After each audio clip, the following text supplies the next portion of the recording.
All right, and we are live. Welcome, DoorGrow hackers, to the DoorGrow Show. If you are a property management entrepreneur that wants to add doors, make a difference, help others, impact lives, and you are interested in growing your business and life, and you are open to doing things a bit differently, then you are a DoorGrow hacker. DoorGrow hackers love the opportunities, daily variety, unique challenges, and freedom that property management brings. Many in real estate think you're crazy for doing it. You think they're crazy for not, because you realize that property management is the ultimate high trust gateway to real estate deals, relationships, and residual income. At DoorGrow, we are on a mission to transform property management businesses and their owners. We want to transform the industry, eliminate the BS, build awareness, change perception, expand the market, and help the best property management entrepreneurs win. I'm your host, property management growth expert, holder and CEO of DoorGrow. Now, get into the show. And my guest today is Liz. Oh, turn the volume down, Lisa, as low as you can. All right. Turn your volume as low as you can, and because it's picking up your mic on your computer, picking up that. We're here with Lisa Wise of Nest DC in Washington, DC. And Lisa, welcome to the show. Thanks for having me. Glad to have you here. So, Lisa, I'm going to read a little bit of your bio. It says that you're the co-founder of two companies, both anchored in the real estate management company, both entirely unique in their contribution to the housing landscape. Nest DC was co-founded by Lisa Wise and Jim Pollock at the start of the Great Recession of 2009.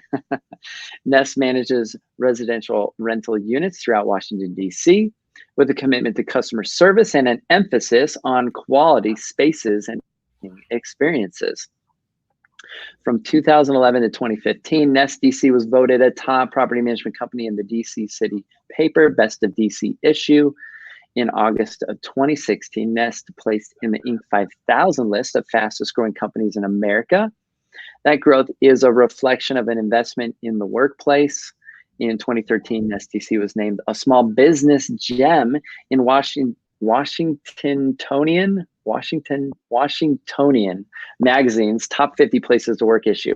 Year over year, Nest enjoys exceptional growth, measuring success not just in revenue, but in the number of good jobs that have been created since inception.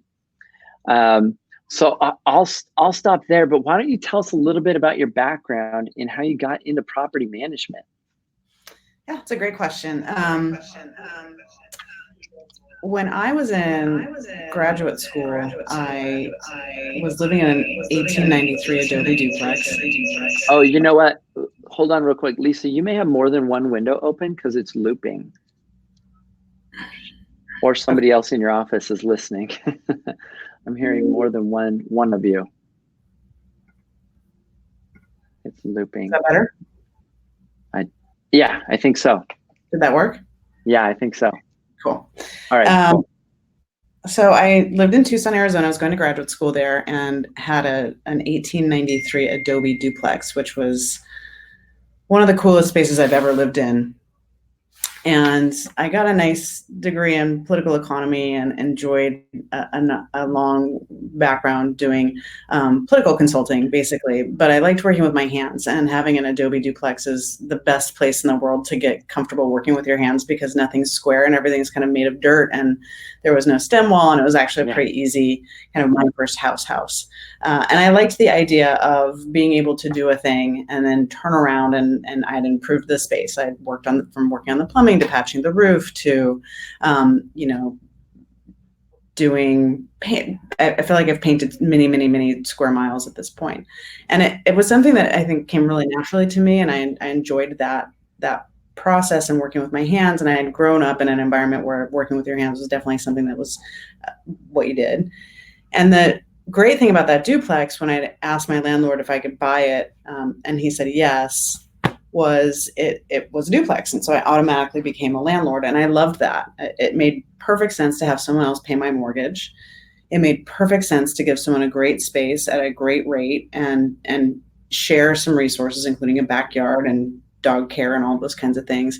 And I fell into I think maybe what you might consider an accidental landlord, but really loved it. And I had an instinct that I would love it, but I had always had this kind of nonprofit draw to do what I could for the community. And so there was a little bit of tension and conflict there in terms of what I wanted to do professionally. So if you fast forward many years, and we did bump up against that recession, and I was in the nonprofit environment doing a lot of fundraising and felt like I wasn't changing the world very quickly with my nonprofit work, and that I was actually really ready to just do a thing and get paid for it. So at that point, I had a few more rentals that I had acquired over time and still really enjoyed that work. And so it was really originated as a side hustle. It was a great way to bring in that extra revenue. I was good at managing and maintaining those spaces. And I kept telling people, oh, you should start a property management company. I think it'd be a really great business model. Until one day I thought, well, maybe I should do that. It seems to be something I have aptitude for and interest and enthusiasm for and passion for. So around 2009, we decided to launch Nest. And the idea was to just grow one property at a time, very organic, focused on, being very service forward, and taking great care of tenants and spaces and places.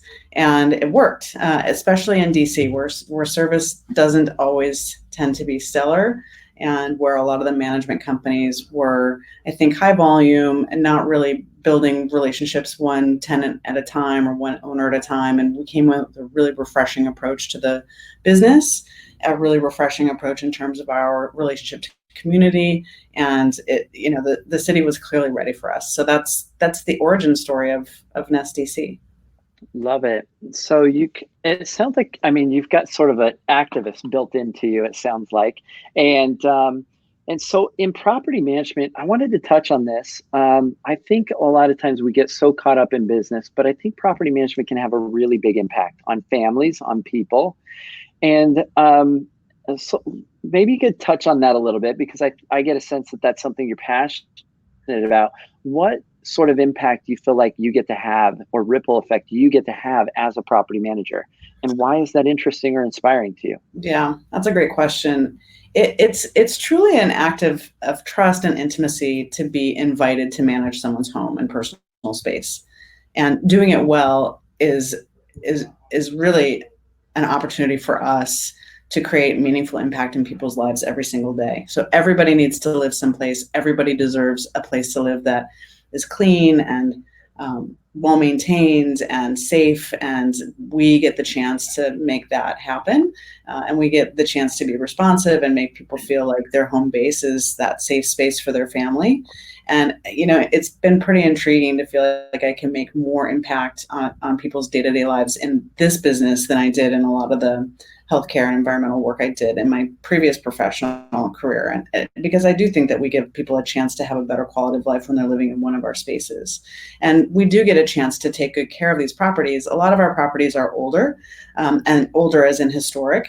There's really a lot to be said for the fact that we're stewards of this, legacy places and historical buildings, and we're preserving them, and we're making sure that the landscape of our city, which is architecturally really significant, is in good repair and well maintained, and that's an important contribution we get to make as well. So that's part of kind of our whole values-based philosophy around management. But at the core, we're being invited to help people have a better quality of life in their homes, and that's a pretty important role to play.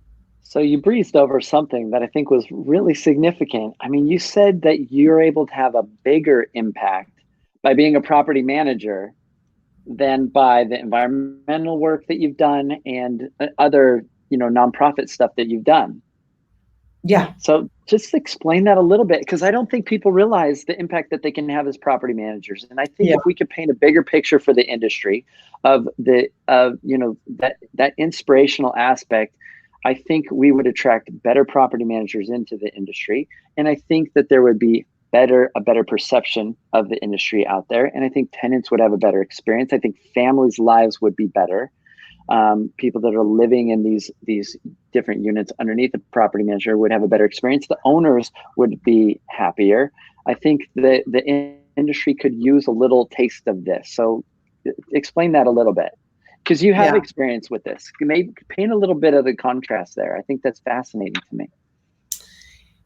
when you're in a nonprofit environment, you're sometimes very far removed from the outcome, right? So if you're working in healthcare policy, or if you're, creating new systems for people to green their procurement supply chain, it's really, you're very distant from the end user. You're very distant from there being a positive outcome, and this is in high contrast to that. So when we're working with clients, and we had a flash flood this week, and we had probably 55, 60 affected buildings and units. And we were able to pick up the phone every single time and help people walk through something that was very stressful for them. They're worried about their things. They're worried about mold. They're worried about their safety. They're not sure whether or not they're going to experience damages. And that comes down to protecting the actual space, helping tenants and residents navigate how to deal with a threat to their belongings and their own quality of life in that day, and then owners making sure that someone's responsive in an emergency. That's all about building relationships, being a trusted partner, and helping people make sure that their quality of life is preserved, and someone's honoring that. And those relationships, it's every single day when you get to see the person who's that kind of end user, or the recipient of, or the benefactor of how we do our work differently. And that's not always a luxury that people get in their day-to-day work. In fact, I'd say it's probably pretty rare, unless you're a provider. Let's say you're a doctor, you're an ER doctor, someone comes in and they're hurt or they're scared, and you can help them. That's a pretty powerful place to be. We're in similar situations often when someone's been, maybe they have a fire in their unit. Maybe they have, no hot water, and they've got a baby, or that, there are all these things that can impact the livability of a unit.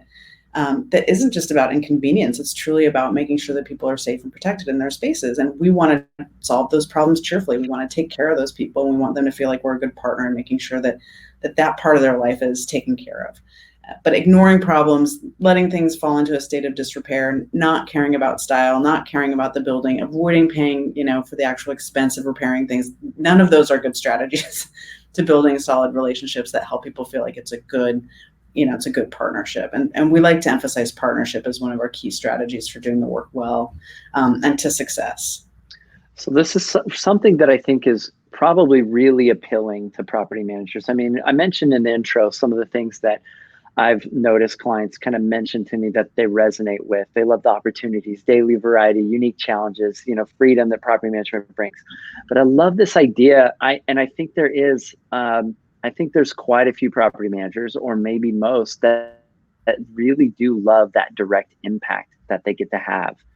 And as companies scale, they kind of lose the ability as the business owner to maybe have that experience of having the direct impact, but they still get to have that ripple through their team. Yeah. So how many doors does Nest kind of manage, or units does Nest manage presently? We manage about 1,000 doors. So that's a lot. Yeah, it's a lot. And all in the district proper. We're very focused on managing condos and buildings. That will be like associations or single family homes. We have a lot of townhouses. It's probably a 70-30 split. So we don't do anything in the suburbs. It's easy to get around the District of Columbia. We have a high density portfolio, and we really focus on an urban landscape for our work. And that's become our specialty. Now, DC has some of the highest rents probably in the nation, right? Yes. Okay. So we're not going to talk about fees, but I would imagine if you charge anything, you probably do all right in DC as a property manager. Honestly, it's a good environment from that perspective, but at the same time, all of our costs of living as a business really high. So I'm going to pay more in salaries. I'm going to pay more in occupancy. I'm going to pay more for insurance. There's certainly, the cost of doing business is much higher in this environment. Got it. So why do you think it's such a challenge in some of the inner cities or the larger city markets for there to be good property managers? Is it because the costs are high for the management companies? Are they just not charging enough? Like, what's your perception? Because it does seem like in some markets, there are some bad managers. Like, it gets really difficult, and it's not that small town feel, when it's these, especially when you get into large multi-units. But what's your take on that? I think if you are trying to control cost and you're unwilling to maintain the spaces at the highest possible standard, and keep them in good repair and not wait until something's just broken, but you're upgrading on a schedule where you're making sure that those properties perform really well so that people are having a good experience in them. I understand that people don't want to spend a lot of cash in making sure that these units are well maintained, but not doing so means that you're going to start renting spaces that are not comfortable, not attractive, not appealing, and when people aren't happy where they're living, they're a lot less likely to be great tenants. So for us, if you have a great product, you're gonna attract great tenants, and if you have people that you enjoy working with, and you're gonna have a better reputation and a better relationship, you're gonna have better outcomes. But you have to start with a great product, and for us, we're very choosy about managing spaces that we think meet a particular standard for us.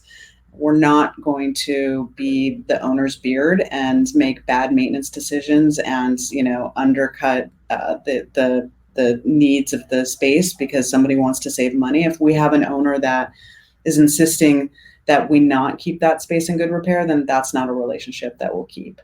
So that's a boundary that we've set, and we set it early. And every time we've sort of been stressed from a business perspective and get, we've got to increase doors because we need to grow faster, and we've compromised on those values. It's always, it's never penciled out for us. So the formula works. Great property attracts great tenants. When people are happy where they live, they make better neighbors equal better neighborhoods. And it's the same formula that we've had from the very beginning. And when we've strayed, we've definitely suffered from that. So, and I think when people manage crappy properties, they're making excuses for why it's crappy. They're having to explain bad decisions, and there's that's a bad relationship foot to get started on.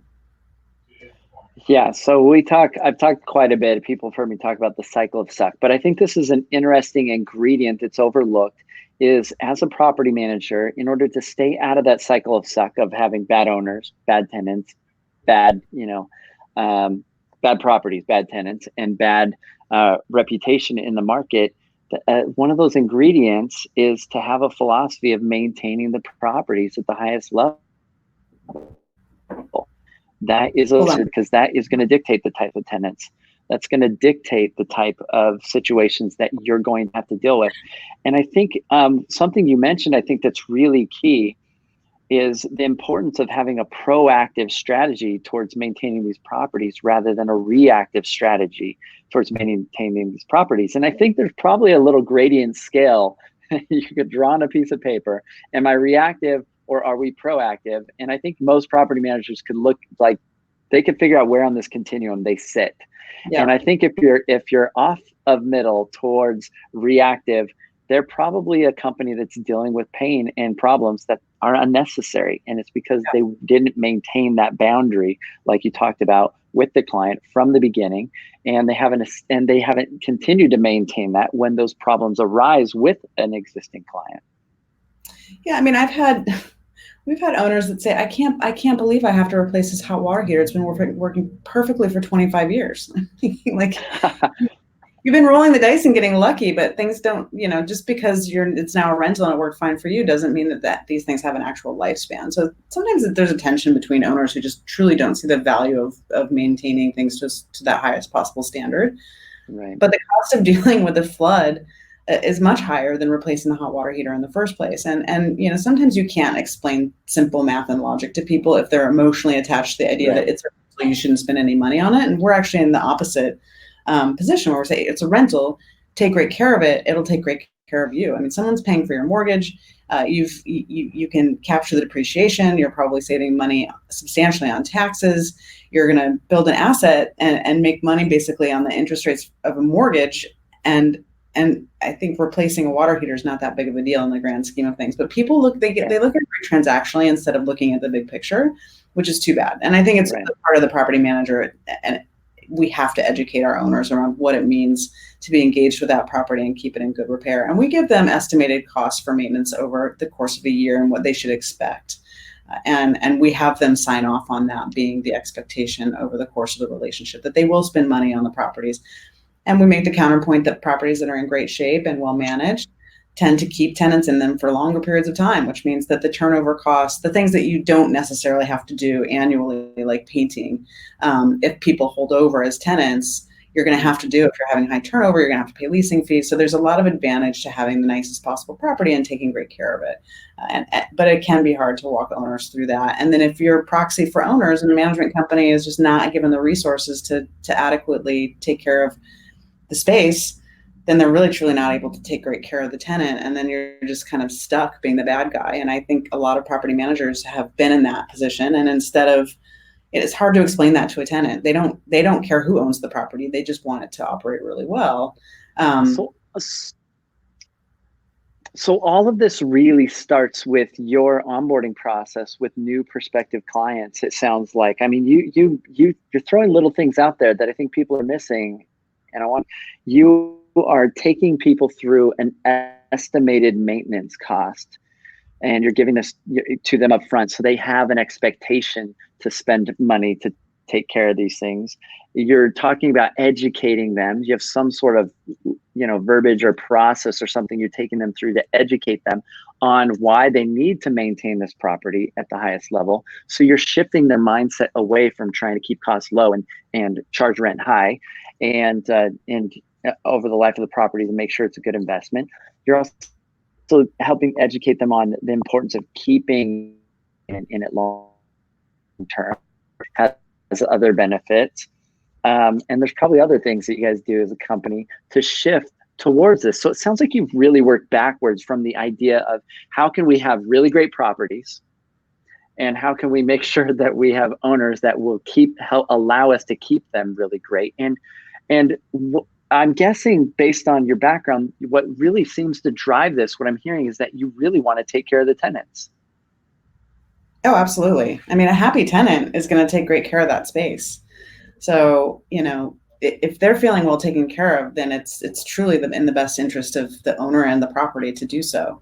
And again, when people are happy where they live, then they're just better neighbors. And that's what we're all about. We live next door to a lot of our properties. We're around our tenants all the time. So we're part of the same community. We want them to have a happy living experience. We want that to not be a stressful thing for them. Life is stressful enough, but we want to feel like when they have a maintenance request, we can respond to it and take care of them quickly and swiftly, and that they know that we're on top of it for them.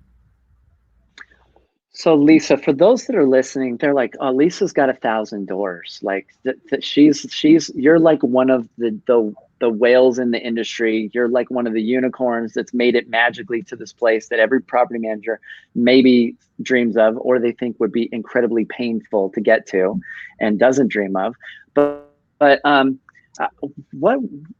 what things do you think you did early on that allowed you to grow through some of those really difficult, painful stages? And there's painful stages, I think, in property management in terms of growth.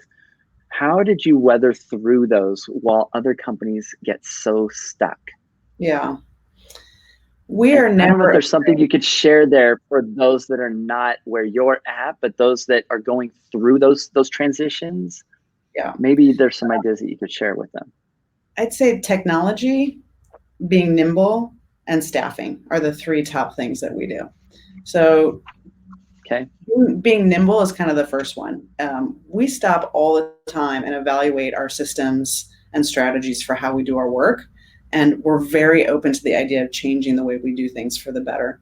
And that is something that I think over time, we all know that you'll hit a certain number of doors, and all these systems that you had that worked great for under 200 doors, suddenly it's just a house of cards at 300. So we had to get really deliberate about stopping and pausing long enough to study the work and reconfigure it so that it was working well for us. And that led to us being really thoughtful about using technology effectively. So, our property management software, we kept using these workarounds for different tasks that had to be done. And we weren't pausing often enough to go back and see if the tool had changed enough to accommodate our needs, when in fact it had. So we got a lot more, I think, focused on making sure that the AppFolio is the software that we use, that it was meeting our needs. We became activists just in terms of how we relate to that company. So we were asking for the changes that we wanted and needed. we started relying even more heavily on it. We started creating just really tried and true conventions around how we work with the software and the tools and the processes. And then, lastly, and definitely not least, and the most important thing we did was really honor and cherish the staff that we have that comes in every day to deliver on this promise that we're going to provide exceptional places for great people. And the talent and the staff and the commitment has been extraordinary to me, and something I think I'm most proud of in the work. And if you're not taking good care of your team, then you cannot be an exceptional service-based company. So making sure to profit share, being as generous and thoughtful about benefits and any other extra that you can be, working as a team member, not taking people for granted, giving people a lot of time off and flexibility, basically anything that we can do to underscore a culture that makes this a great workplace will lead to better outcomes for management as well. And that is truly, it's the staff, it's the staff, and it's hard work and it's technology. All of that is a secret sauce, but it has worked to get buy-in and get people to get very invested in the work that we're doing. And I think the tenure of our team really indicates that we've kind of nailed that one. So I think everybody knows they need really good staff. And I think everybody goes, yes, we need really good technology. I think you mentioning being nimble is not something you typically would hear. And so I think a lot of program managers are like, what? So I love this idea. So how do you actually go about being nimble? How do you maintain that? Because I think every company likes to believe or hopes that they can stay young, stay fresh, and not get stuck in their ways.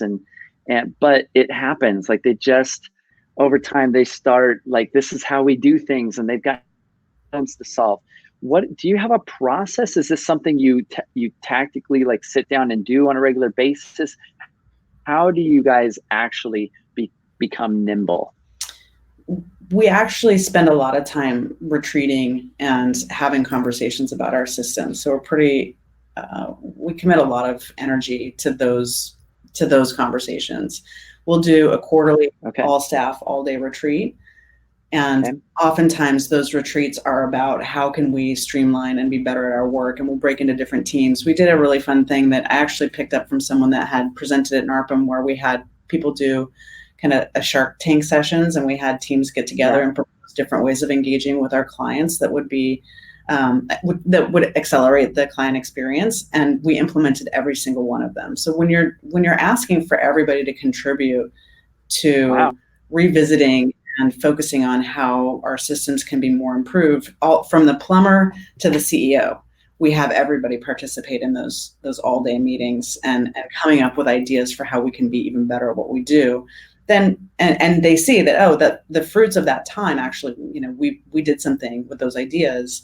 And then I think everybody's really motivated to make sure that we take that time away from our work to revisit how we're doing it. And to be honest, everybody will hate a certain aspect of their job, or they'll dislike something, or something will get tedious. And I invite people every day to stop and study it and ask yourself, do you have to do that task? Can you do it differently? Can someone else do it? Is there a faster, better, smarter way of doing it?